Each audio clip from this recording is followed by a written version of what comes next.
My name is Diego Portillo Masala, and I'm the director of the Inner City Capital Connection Program. It's my pleasure to welcome you to this event today. And the first thing I'm going to ask you before we even get started is to please go ahead and mute yourselves through the presentation part of this event.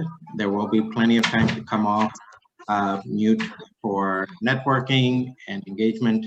So please go ahead and mute yourselves at this time.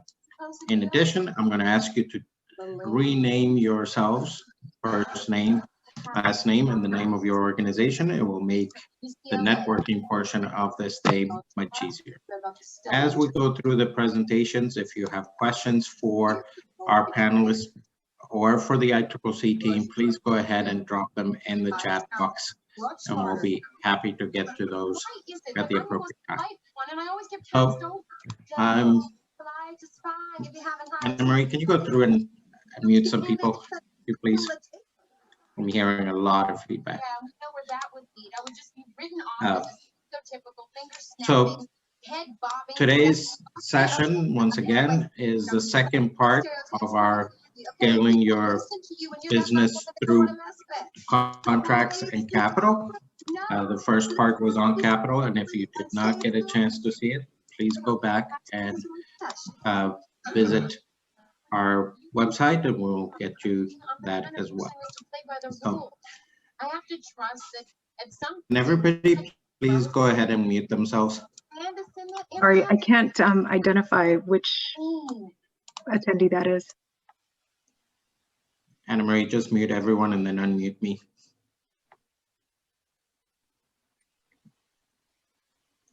All right. So I want to first go ahead and thank our sponsors for this particular session, and particular shout out to our colleagues Madeline Adams and Tommy Smith from Kaiser Permanente, and Susan Lawrence Fisher and Lamont Robinson from Amerisource Bergen and the Amerisource Bergen Foundation, and also thank the MBDA, Vizient, and Webeck Pacific, and Herzog Surgical, who you'll hear from in a moment.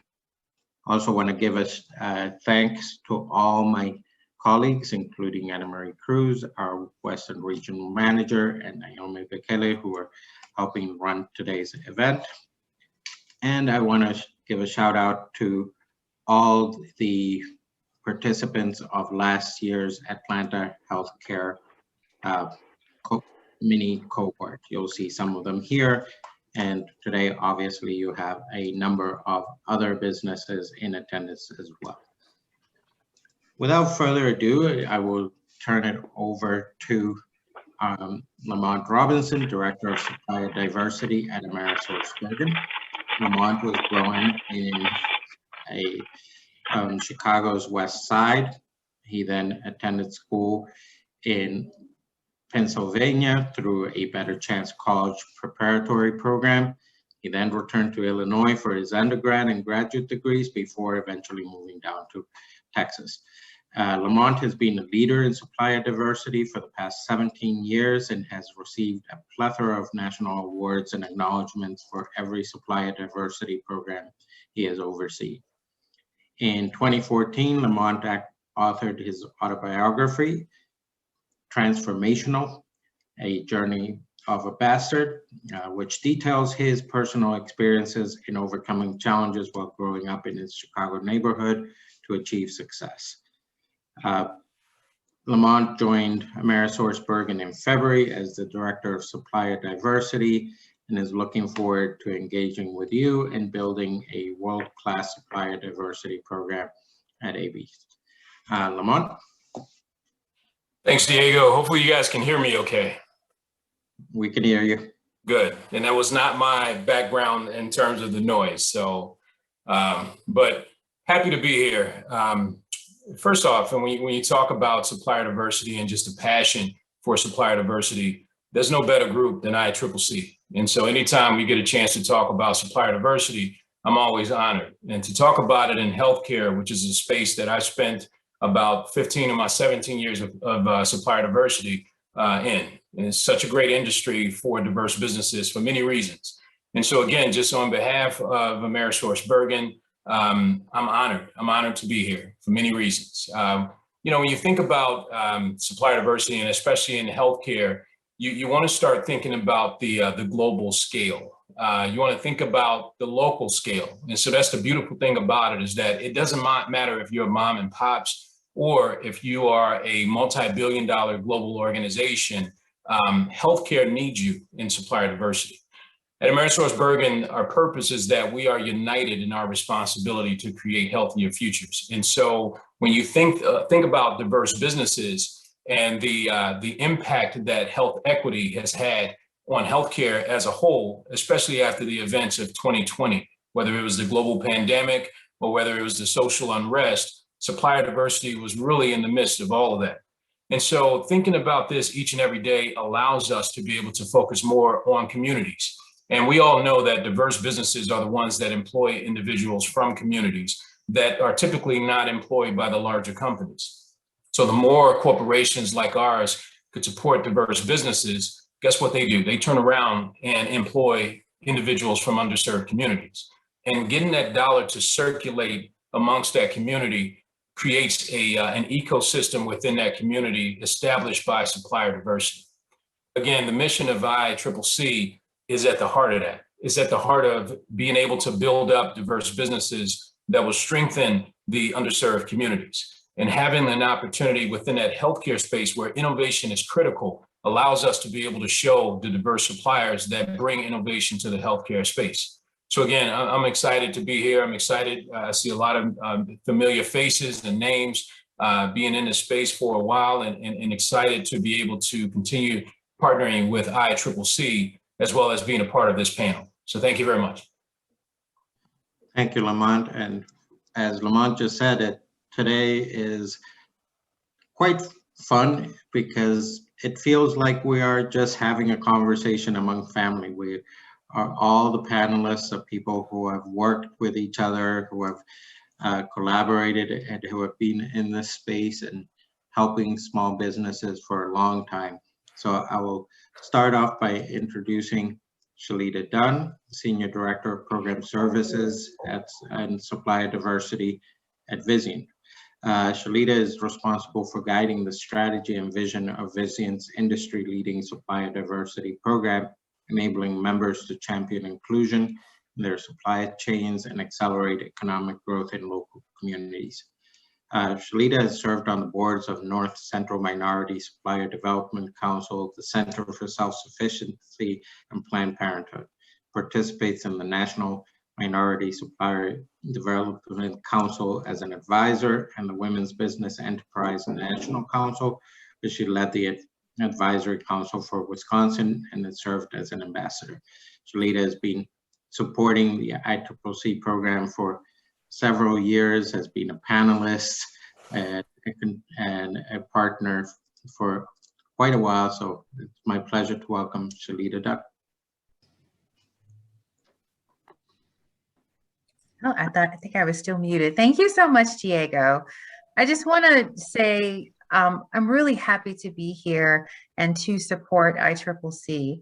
Vizient moved to become a partner of ICCC shortly after I started with the organization about 3 years ago. We see the value that ICCC brings across the US to many diverse suppliers, and they are aligned to our organization in so many ways. And I just want to say thank you to ICCC because last year, as COVID really took a harsh position within our communities in particular, ICCC still stepped up and maintained and still held those virtual engagements, and it really helped to continue to drive supplier diversity across many of our organizations. So as we get started today, we're going to do some introductions so that you get a chance to know us a little bit better, and you understand kind of what we do within the work that we do. So if we'll go to the next slide, I just want to tell you a little bit about who I am. When you look at me as a person, I am really all about diversity and inclusivity. I believe in every interaction that I have, that I look for that diversity of thought, that diversity of the individuals that I'm interacting with. And I draw from those strengths and those experiences to create a level of inclusivity. My goal is also to drive that in everything that I do. So as I work at Vizient and I drive supplier diversity, inclusivity is a very important part of my values and the values that I project. Community is also very important. You heard Lamont talk a bit about how it's very important from a local standpoint to drive economic impact. As we work on supplier diversity initiatives, we always consider that we want to make sure that generational wealth is created. We also want to make sure that communities that are diverse are always prioritized in the work that we do. And that's also part of my ethos, my why. My family is also, we believe in love and kindness, as well as we advocate for each other and also our communities as well as others. And we also believe in faith. And so as we move to impact not only our family, but also others, we are driven by those values. And then also personal growth. I am a servant leader and I strive to be in everything that I do. But my goal is also to inspire others like you who are business owners to believe in your capacity to change the world. So I'm excited to spend this time with you today and to share a part of myself and also learn more about you.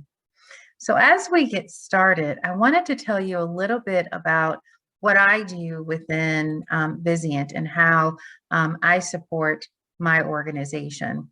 So Vizient is a group purchasing organization that helps healthcare organizations to purchase quality supplies and medicines for patients that are in their care in a way that saves them time and money. So we essentially help hospitals and treatment centers and healthcare providers by aggregating supply demands to drive lower prices. We implement data-driven processes, and we also help members to identify the best purchasing options, and then also leverage experts to negotiate agreements on those members' behalf. You'll hear me say members quite a bit in this conversation, and I'm referring to those hospitals and those treatment centers and those healthcare providers. We also provide analytics to support hospitals to manage and inform future purchasing decisions. So imagine if we had all of the information across the US and globally, in many cases, from hospitals and how they treated their patients and what methods they used. And we were able to aggregate that data in order to provide the best value to our hospitals. That is exactly what we do in our organization, and we can't do it without diverse suppliers. I also want to share with you the stakeholders that I work with in order to drive supplier diversity within my organization. So as I talked about, you hear me talk about a lot about members. We really support our hospitals to achieve their supplier diversity goals, as well as supply chain inclusion within their organizations. We also work to remove any barriers to contracting with Vizient, as well as with hospitals that we support, to build the capacity of diverse suppliers to impact communities economically, and then also to grow and champion diverse supplier spend. We work with advocacy and certifying organizations that are both national and regional to partner to help them to grow diverse suppliers. You'll hear today a lot about certification as we talk to Dr. Green. And then we also work with non-diverse suppliers. Our goal is really to partner with non-diverse suppliers and really create an ecosystem, whereas we are driving local opportunities and we're aligned to do that together. So we find a lot of ways to work with them. We also require that they report to us that they are working and contracting with diverse suppliers. And finally, we work to set the strategy for Vizient's organization, whether it's our GPO or it's our other business lines, or it's the corporate purchases that we have within our organization. And so our team works on a daily basis to drive opportunities for diverse suppliers so that they have the ability to grow and also to impact the communities that they're in.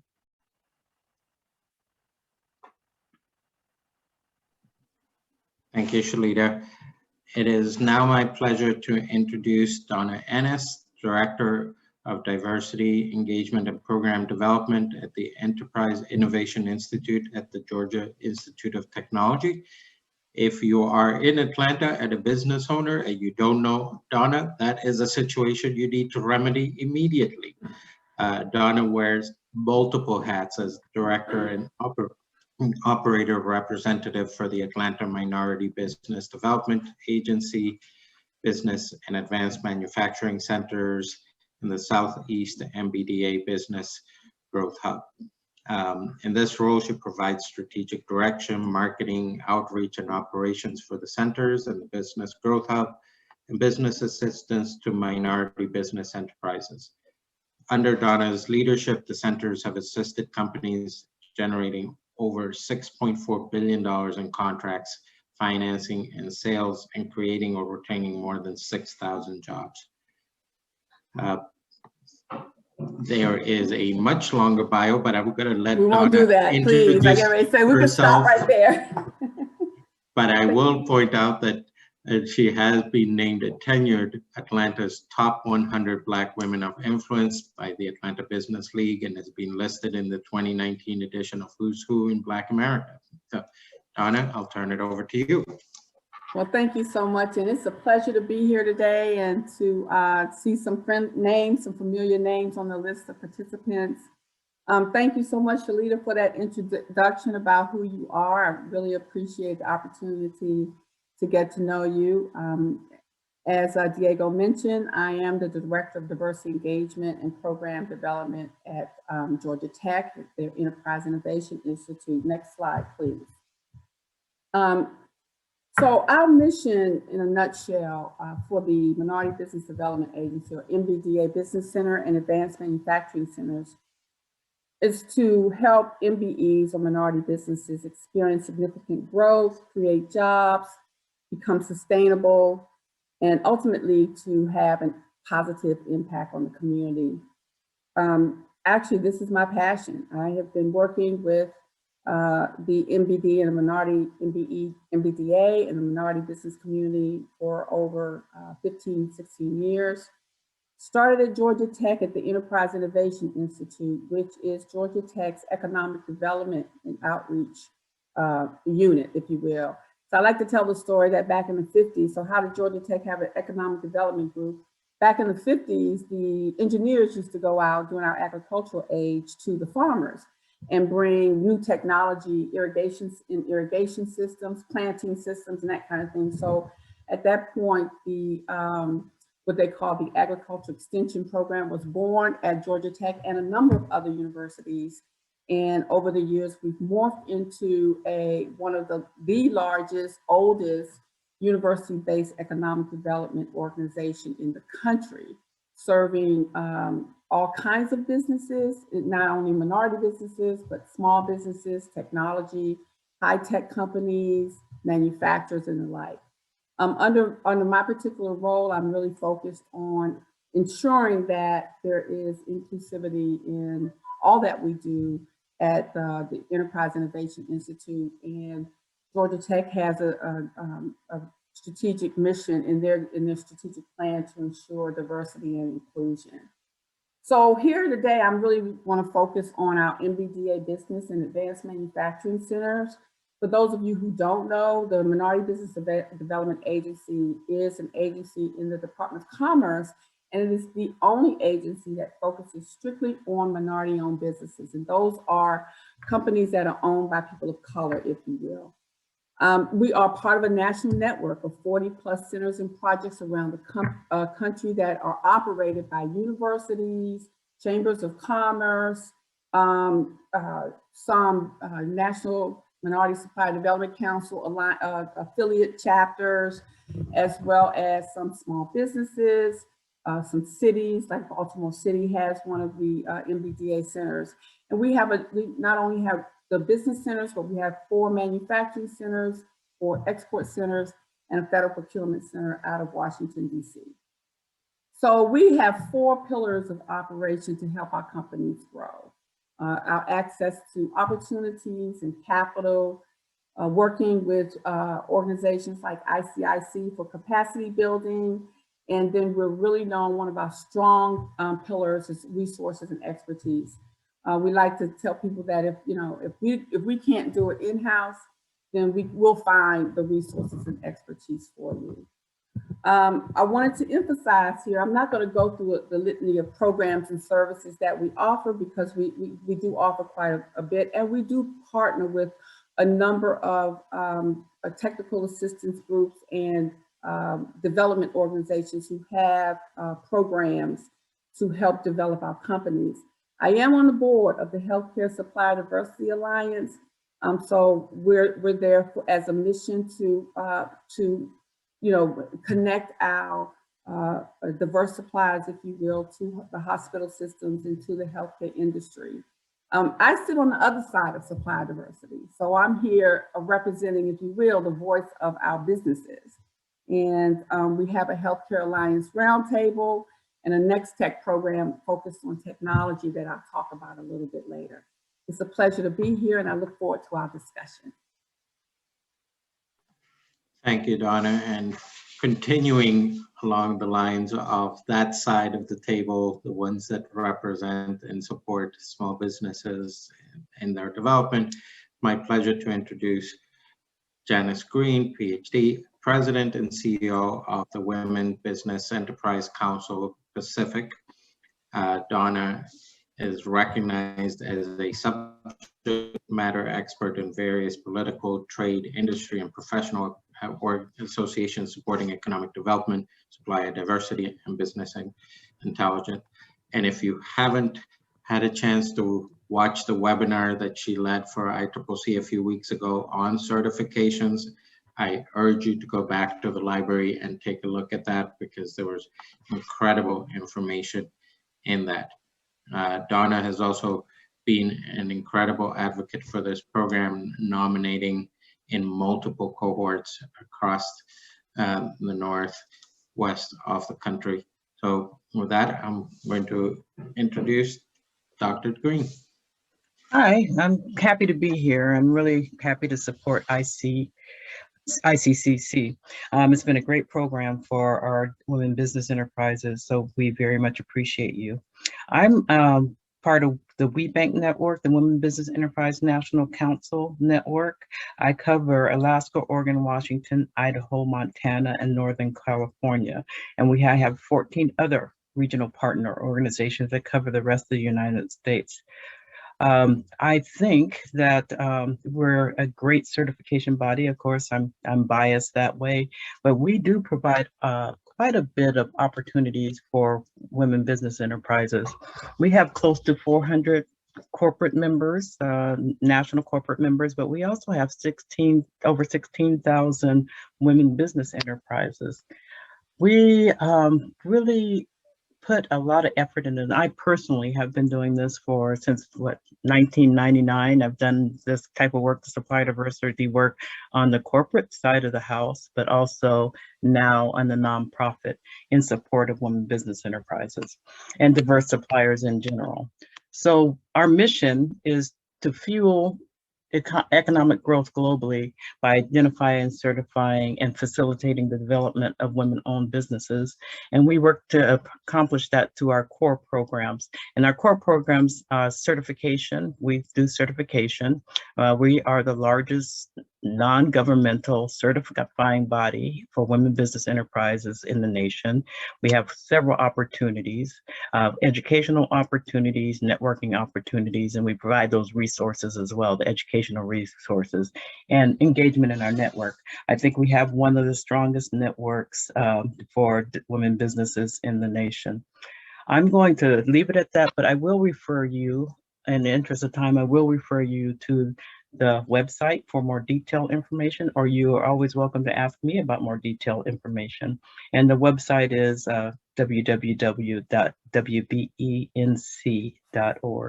So thank you for this opportunity. And like I said, I'm open for questions and my contact information is always available. Thank you. Thank you again, Dr. Green. And I'm sorry, I think I may have called you Donna by mistake along the you way. did. That's okay. I knew who you were talking about. Apologize for that. Next, it is my pleasure to introduce one of our alumni, Jeff Herzog, VP of Sales at Herzog Surgical, who will tell us a little bit about his experience contracting with Kaiser and Vizient. Jeff has been in the family business since he was 12 years old when his parents started the business, and has been in the business in some shape or other for 4 decades. His brother still works in the warehouse, and his parents are still active in the company. He's helped launch hundreds of products and helped hired and trained many sales reps, and currently cover a small Northern California territory. I'll let him tell the story of the process and the company. And I also want to thank his colleague, Kareed Robinson, for joining us here today. And with that, I'll turn it over to Jeff. Thank you. Thank you. And I just had my help print out Janice's certificate. We are a certified women-owned business, and her signature is on this form that's been like in our front lobby. So thank you very much. I was part of ICCC 2 years ago and really enjoyed the process, and I'm glad to join. And I'm really going to provide a perspective of more of a ground level negotiating contracts and kind of the reason for working with groups like this.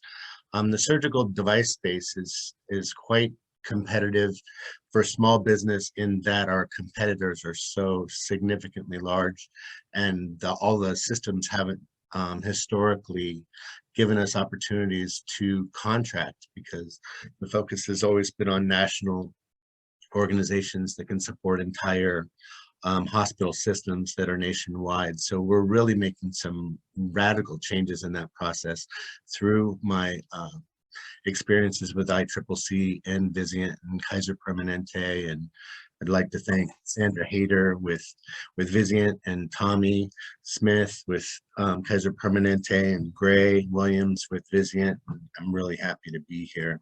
Herzog, if you could switch to the next slide, started in my house in my bedroom in 1980, and the first materials manager at Sutter Health and my father and my mother started this business with the three of them. We're about 50 employees now, with about $16 million in sales in 2020, and it's going very well. But a lot of the companies our size have all been eaten up by consolidation through the stock market and things like that. So in navigating our process, we work directly with Kaiser quite.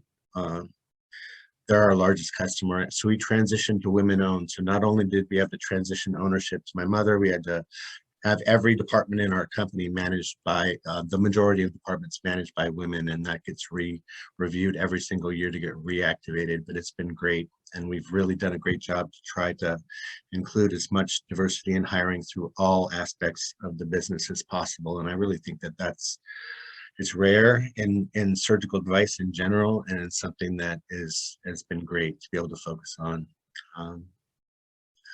We got our first Kaiser blanket contract because there weren't a lot of contracts at all in the 80s and 90s. So we had a contract that we just gave them fixed pricing for everything that we have.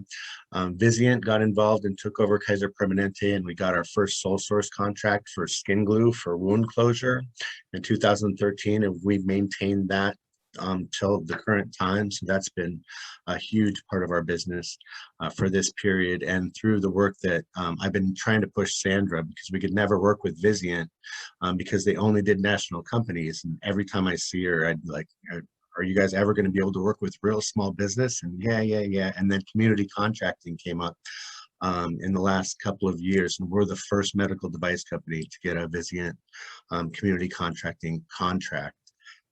So we're working through that process, but I think that it's great to be able to not forget about the small companies that are out there, and the fact that we are customers of these healthcare systems and these physicians, and we work hard in our space. So if you could switch to the next slide.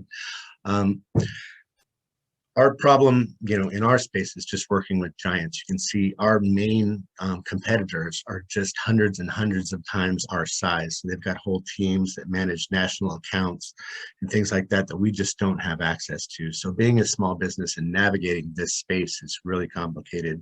I've also put together a group of about 10 companies because we're just regional, California and Nevada.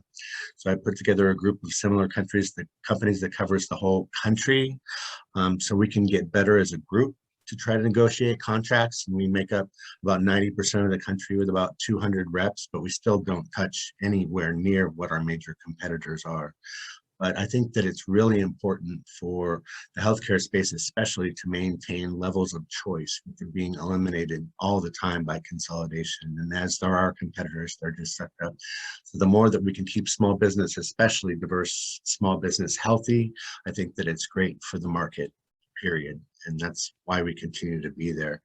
The next slide, this is what everybody does. Every small business out there, we have to be better and cheaper and faster and everything that we can be to maintain our position in the space. So we do that. And being engaged in the community, we have Sutter and we have whatever Dignity Health is called now. What are they called? Common Spirits now, and Adventist, and a number of groups. So we try to work with our IDNs, and a lot of those are associated with Vizient, and really establish ourselves as somebody that we are your community, we are your people in your backyard, and hopefully that'll get to the level of being able to be considered for contracts. The challenge is there's a lot of lip service for diversity support in a lot of these systems. So we've seen a lot of progress from Kaiser Permanente. We've seen some recent progress from Vizient, but there is a lot of lip service. So I think that we've got a lot of work to do to really increase our ability to have access. Next slide. Contracting, and for the open period, once again, we just want to get a seat at the table. That's pretty much the main thing. The reason, even if you're a small regional company, that you want to involve yourselves in these contracting organizations, because you do have to pay fees and it's expensive and complicated. The decision-making process sometimes goes beyond your customer. So you get people that actually are making decisions of your local customer. And there's, on the very small, facility basis, there's not a lot of opportunity to really have diversity or small business, considered in purchasing decisions. So by working with contracting groups, and have that taken into consideration to have you better considered for opportunities. Where we used to just be able to work with the surgeons and work with the hospital and get things done. Now the decision is more of a group decision. So we need to stay involved in these community contracting opportunities. And I look forward to the roundtable, and thank you so much for having me here. Great, thanks, Jeff.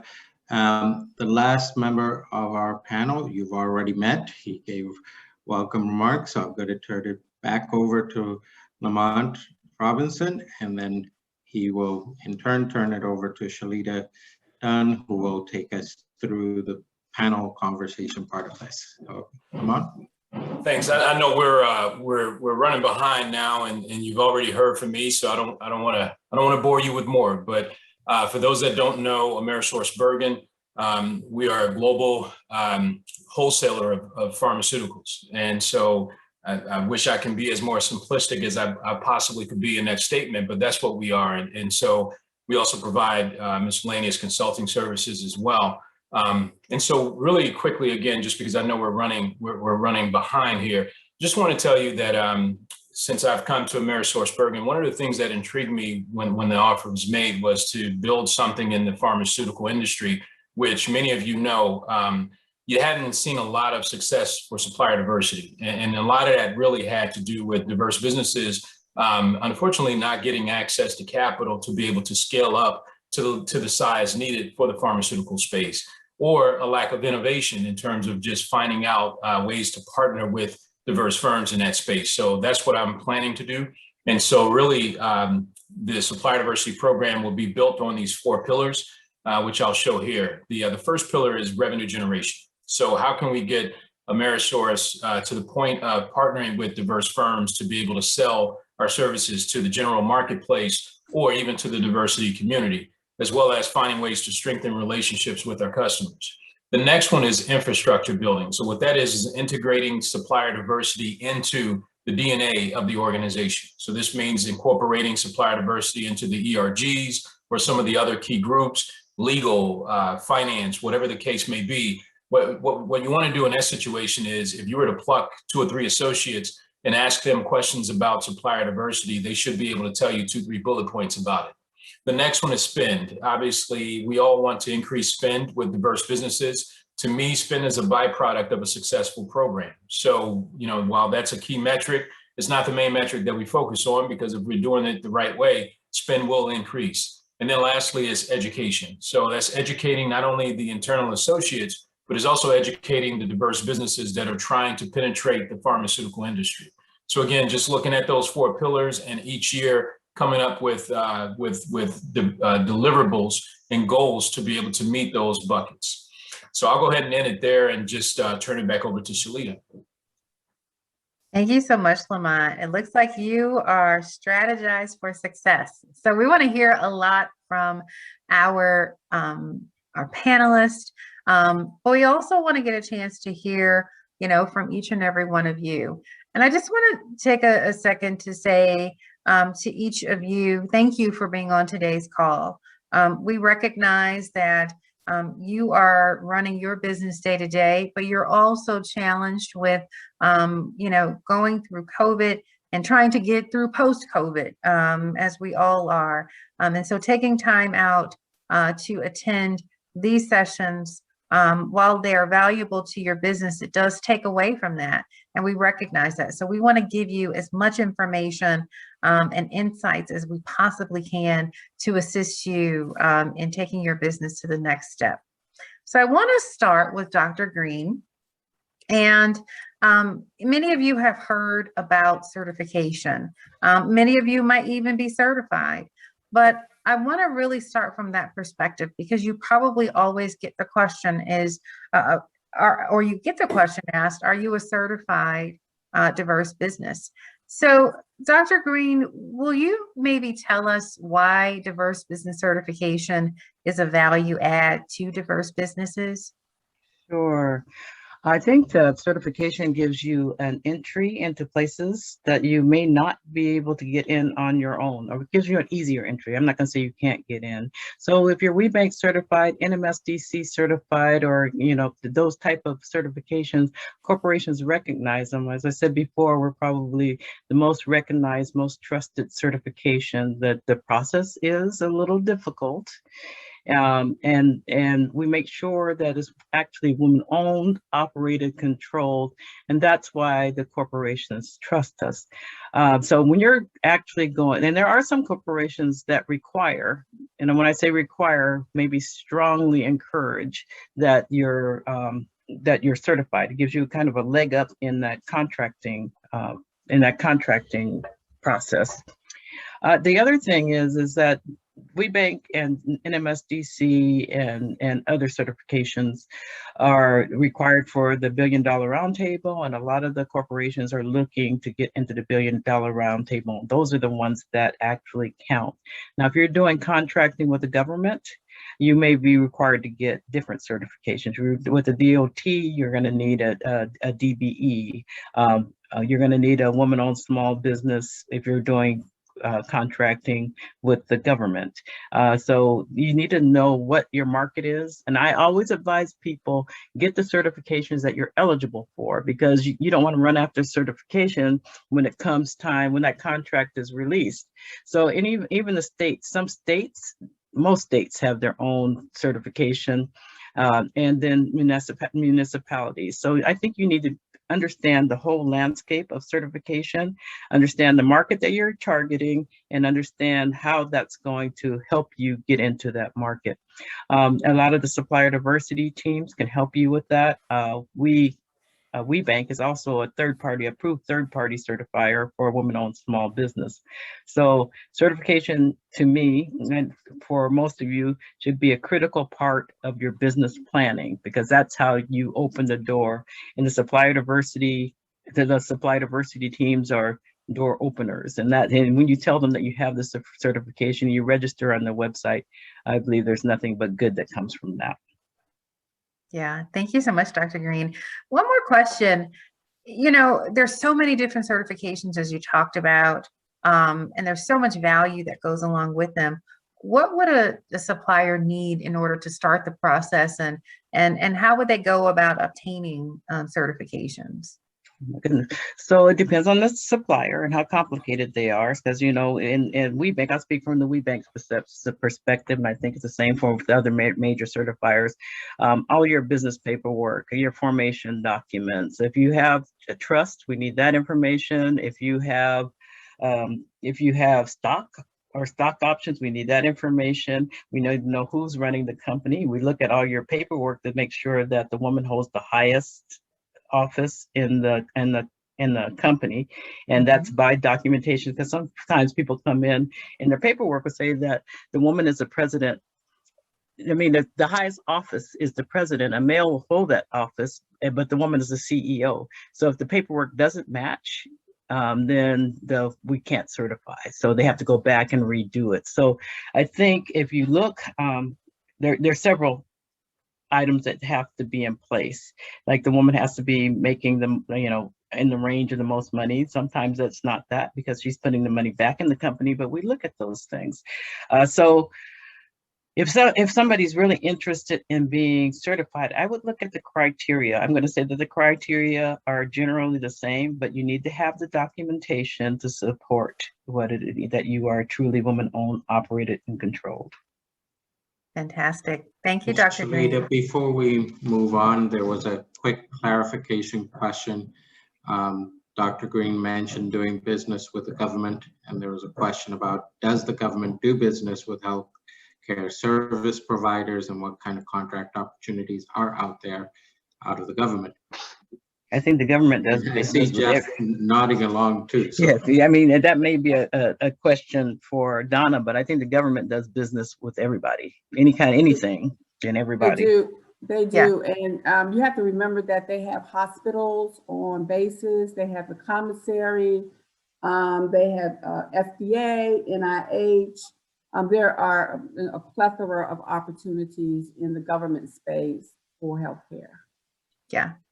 Absolutely. And if you haven't taken a look at the SBA website, it's a great website to look at, as well as consider becoming an 8A business, because that gives you a lot of opportunity as it relates to contracting in the federal government's FAR, which will get you into many of those areas in the healthcare opportunities that they may have. So thank you. Yeah, go ahead. Let me add one more quick thing. So in every state, there is a Procurement Technical Assistance Center. They call them PTACs. PTACs are funded by the Defense Logistics Agency. We have one at Georgia Tech under our unit as well. And they are there, no cost, all their services are free. They're there specifically to help companies do business with federal, state, and local governments. So I encourage all of you to visit your PTAC in your respective state, and they can help you with your government contract. Absolutely. Thank you, Donna. You took my first question for you, but I got some more. So, Dr. Green, thank you so much. We've talked about certification. Let's go on to business development. And Donna's going to give us some insights about the PTAC as well as an MBDA. So can you tell us more about both of those, Donna? Yeah, so as I mentioned before, the PTACs have been around for probably over 30 years in many cases. And they do everything from, general training on how to do business with the government to very specific training on, how to prepare proposals. They also do, oftentimes they have matchmaking opportunities with federal agencies.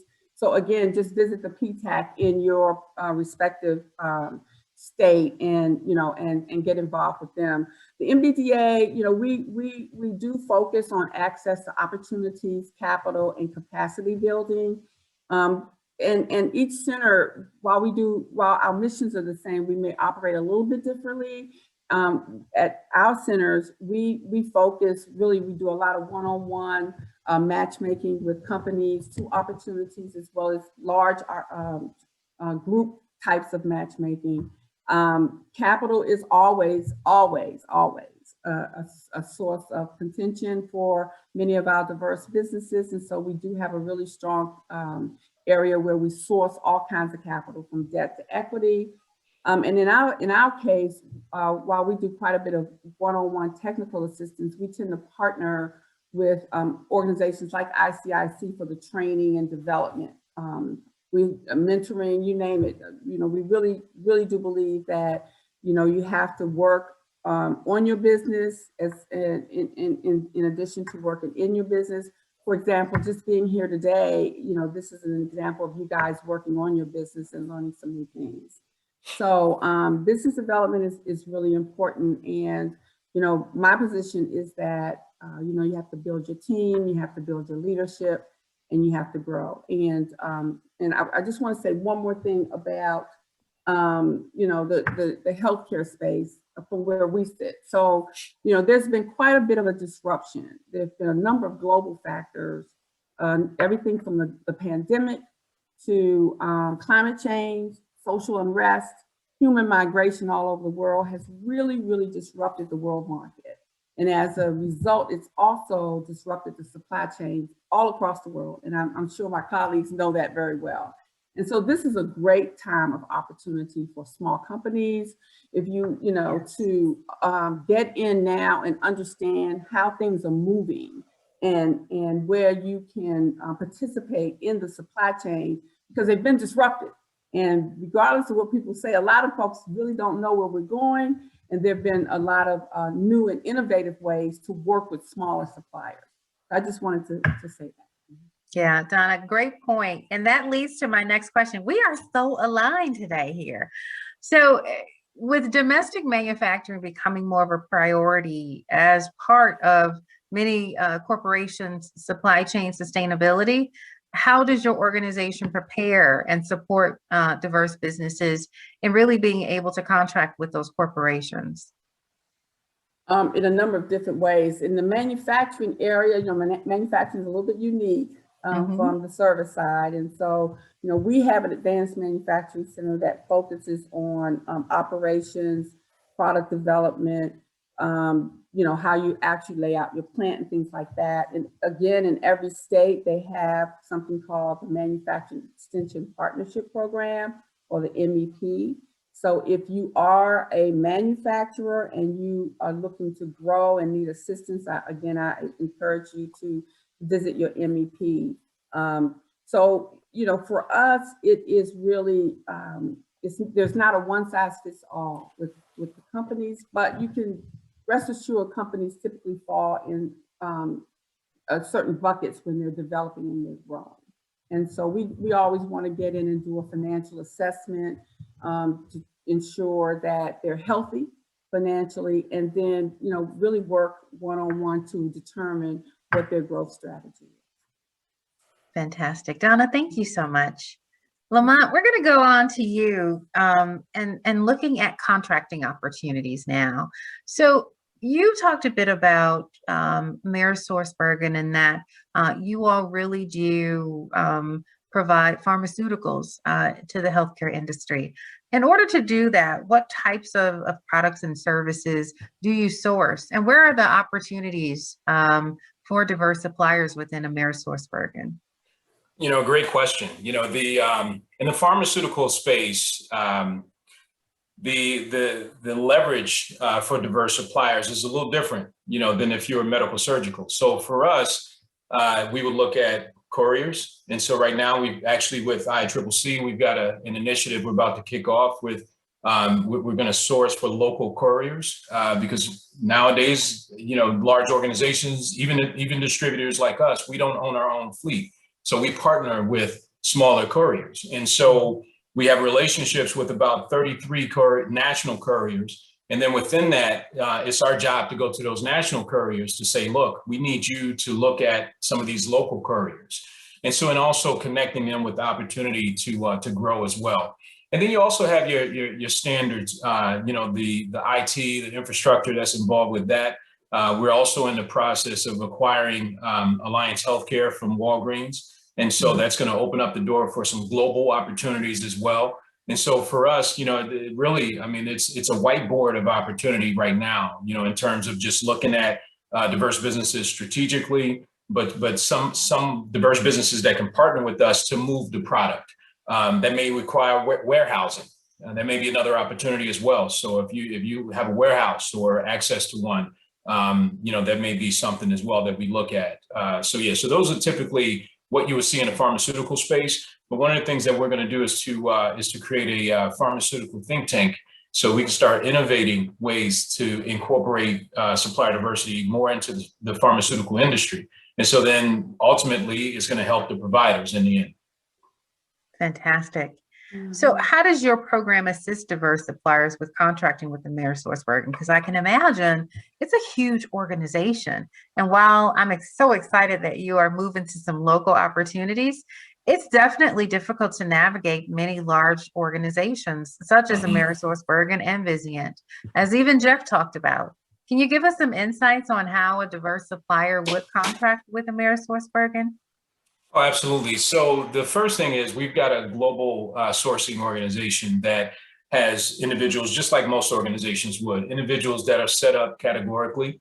And so what I'm doing is, again, we never really had a formal program. And so my focus has been to, number one, reach out to each of those leaders individually to find out what is it that they're sourcing, who do they source with, does it include diversity? If not, then we're going to be looking at that. And then ultimately making those connections. And so another thing that we're going to be launching later this year is a virtual trade show just for Amerisource Bergen. And so then that would allow us to directly source the diverse suppliers that meet the needs of what we're looking for, and then connect those individual diverse businesses to connect directly to the sourcing leaders at Amerisource Bergen. So again, you know, just guiding them through the process, looking at an informal mentoring scenario where you're doing a series of webinars to educate the industry more about the supplier diversity industry, more about the pharmaceutical industry and how product is moved and what are the opportunities there. Because the thing I love about that is that it then facilitates conversations with diverse businesses that may all of a sudden the light bulb goes off and they say, wait a minute, I can provide that. I never thought about that within the pharmaceutical space. So really, that's how you get it out there, is to just educate the masses and then start looking at ways to directly engage. Fantastic. Thank you, Lamont. Welcome. Jeff, we're going to go on to you. You talked a bit about Vizient's community contracting program, and I'm very proud of that program as we launched it last year, literally around this time. And we launched in Oakland, and Kaiser, our Kaiser team, so Vizient has a team that aligns with Kaiser to support them. They really helped us to launch in the Oakland area, and Sandy Hayter was a part of that. I'm not sure if she's on, but she really helped us to drive in that area. So we were very excited to add you to our contract portfolio. And that's really the gist of our community contracting program, is to identify those local diverse suppliers that members may already be aware of, or they might be utilizing, or maybe not even aware of, to contract and give them opportunities from a local perspective. We imagine also that with the new AB 962 law in California, this will create more opportunities also for California-based suppliers. But just as you all, we want to make sure that you're aware, we not only launched community contracting in Oakland, but we launched it in Chicago and Atlanta and also in DFW.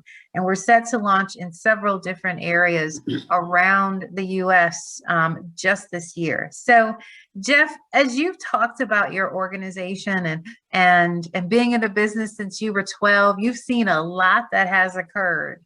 Can you tell us what are some specific areas that you suggest that diverse suppliers really prepare for as they engage with hospitals and GPOs, as well as distributors or OEMs?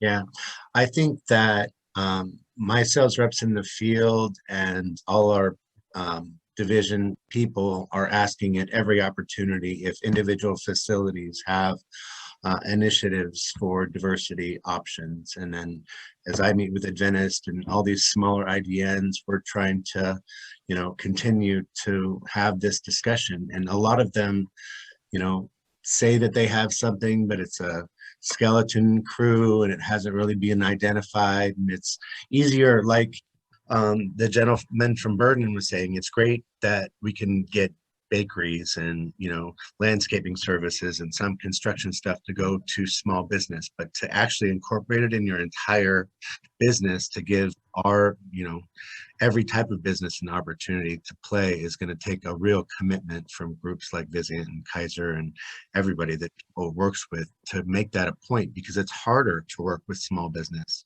If you've got a large group of hospitals that's nationwide and you've got a variety of small businesses that either don't have the quantity of products to raise themselves to the financial level to make it make sense to make that option an option, or regionally, working with regional companies is challenging. So we just have to continue to do our best to provide our best things, and then ask and promote, the systems that do support it.